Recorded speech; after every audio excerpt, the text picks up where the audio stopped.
l'impression que c'est minuit, alors que non, totalement, c'est 15h28. Chut, faut pas dire ça. Et c'est aussi également le 31 octobre aujourd'hui. Bien sûr, on est 31, 27, 31. Voilà, le 31. Bonsoir à tous et bienvenue sur la chaîne de Oliver et l'écrivain. Aujourd'hui, nous allons vous conter une histoire terrifique pour l'Halloween. Donc, tout d'abord, mangez bien des bonbons, n'ayez pas le diabète. Et bonne poussière. Surtout, bonne poussière. Première histoire d'horreur. C'est parti. C'est parti. Tout d'abord.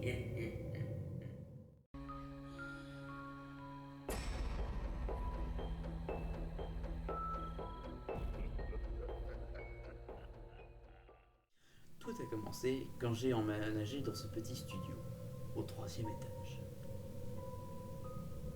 Genre d'immeuble ancien, avec des murs fins, des escaliers qui grincent, et une odeur d'humidité dans le couloir.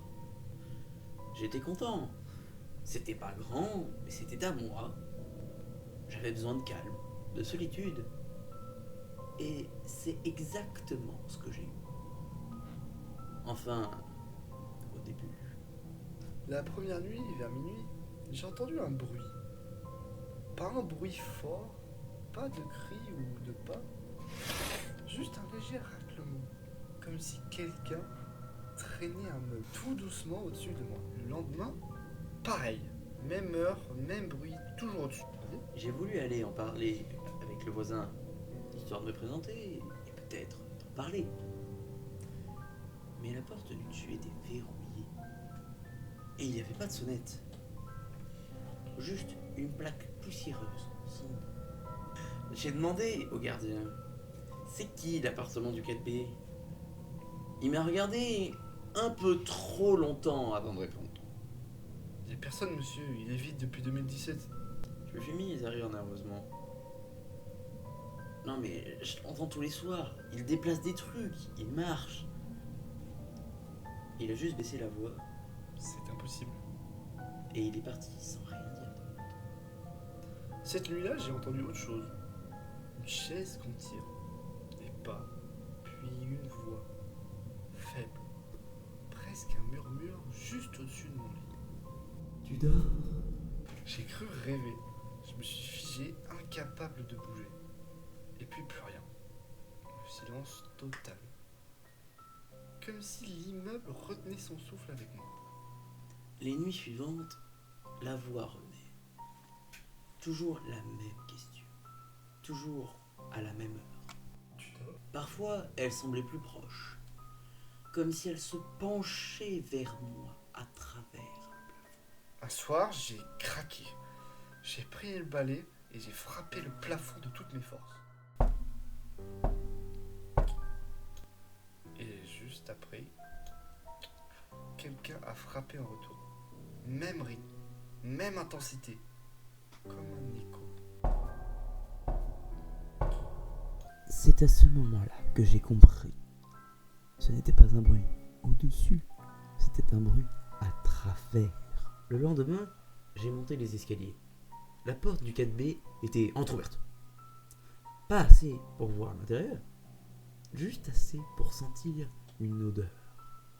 Une odeur de renfermé, de moisissure et de quelque chose d'autre.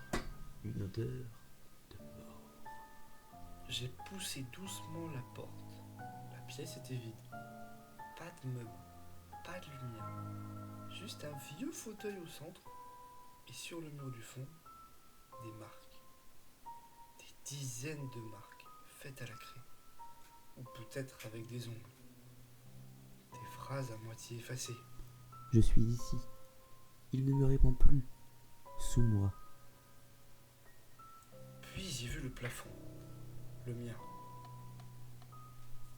Avec un trou juste au-dessus de l'endroit où je dors. Un petit trou, rond, assez grand pour y glisser un œil.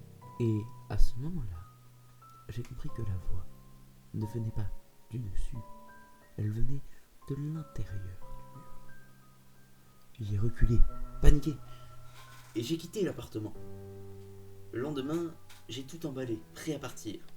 Mais avant de partir, J'ai regardé une dernière fois le plafond. Le trou avait été rebouché. Comme si rien n'avait jamais existé. Je dors ailleurs maintenant. Mais certaines nuits, j'entends toujours ce murmure, juste au-dessus de moi. Toujours la même phrase, la même voix. Tu dors?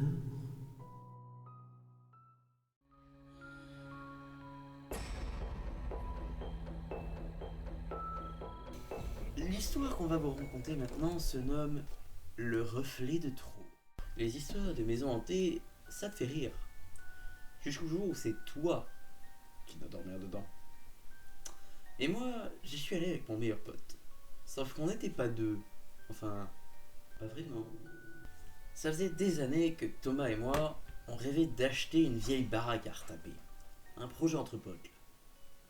Une maison isolée, à la campagne, loin du bruit, loin du monde. On voulait juste un peu de silence. Et on l'a trouvé. Une grande bâtisse en pierre, abandonnée depuis longtemps. Le genre d'endroit où même le vent hésite à passer. La première nuit, tout semblait calme, sauf ce bruit léger, tout le temps. Un pas, puis un autre.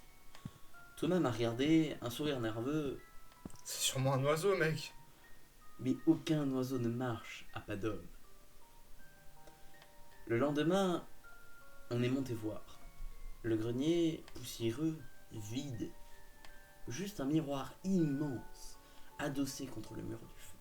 Et ce détail, le miroir était chaud. Thomas a ri, a posé sa main dessus, Regarde, on dirait qu'il respire. et en plaisantant, il a soufflé dessus. La buée s'est formée, puis lentement, des lettres se sont écrites toutes seules. Bonjour, Thomas. On a reculé d'un bond. J'ai cru à un coup de froid, un reflet, un truc logique. Mais le miroir a recommencé.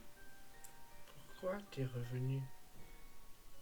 Thomas est devenu livide. Je comprends pas. Je lui ai demandé ce que ça voulait dire, il m'a juste répondu. Je suis jamais venu ici. Enfin, je comprends pas. Les jours suivants, Thomas a changé. Il montait seul au grenier. Parfois, je l'entendais parler, rire, chuchoter. Et la nuit, quand je montais voir, je le trouvais devant le miroir, à fixer son reflet des heures entières. Une fois, il m'a dit. Je crois que ce n'est pas un miroir. C'est une fenêtre. J'ai cru qu'il déraillait. Mais plus je restais dans cette maison, plus je sentais quelque chose. Comme si le grenier respirait. Comme si quelqu'un observait à travers le verre. Une nuit, j'ai entendu des bruits au-dessus, des pas lourds. Mais Thomas dormait à côté de moi. Alors, qui marchait dans le grenier? J'ai pris une lampe et je suis monté. La porte du grenier était entrebâillée et à l'intérieur, le miroir, encore. Et un détail que je n'oublierai jamais. Il y avait 2 silhouettes dans le reflet. Mais j'étais seul dans la pièce. J'ai reculé et paniqué, j'ai appelé Thomas. Il est monté en courant. Quand il a vu le miroir, il a souri. Un sourire, pas à lui. Et il m'a dit. Je t'avais dit qu'on serait deux. Puis il a posé sa main sur la surface du miroir. Et j'ai juré sur ma vie, la main a traversé le verre. Comme s'il plongeait dans de l'eau sombre. Il m'a regardé une dernière fois et a dit. Elle m'attendait. Et il a disparu. J'ai hurlé, frappé le miroir, encore et encore. Mais il ne renvoyait plus aucun reflet. Rien. Juste une surface noire, lisse, froide. J'ai tout quitté le lendemain. 2 semaines plus tard, la police m'a appelé. Ils ont retrouvé la maison, et le miroir, et Thomas. Enfin son corps.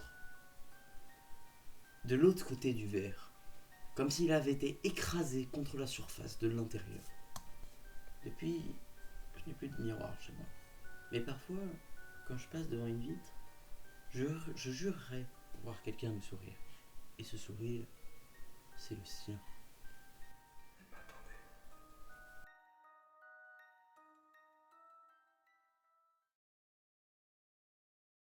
Merci à tous d'avoir regardé cette vidéo. J'espère que vous allez bien dormir cette nuit. J'espère juste que votre nuit blanche va bien se passer à distribuer des bonbons. Sinon, on vous souhaite évidemment un joyeux... Abruti, je regarde pas la caméra. Sinon, on vous souhaite évidemment un joyeux Halloween. Amusez-vous bien. Tous. Extrêmement bien. Amusez-vous bien tous. Sécurité militaire. Amusez-vous. Tous concernés. Tous responsables. Tous responsables, j'ai oublié, pardon. Sécurité poussière. Tous touchés. Et on se retrouve la prochaine fois pour une prochaine fois. Oh, il commence avec son prochaine fois pour une prochaine fois là. À plus. Dans le bus. Non, tu finis pas la vidéo comme ça, tu rêves. Quoi, pourquoi? Déjà parce que je regardais même pas. Et ouais, de deux. De deux, parce que tu disais n'importe quoi et que t'as fait ton signe comme ça. Oh non, je suis à deux fois de le laisser vraiment au montage. Ah oui, Et t'es de un mettre déchet. cette petite extrait à la fin en bêtisier. T'es un déjanté par contre.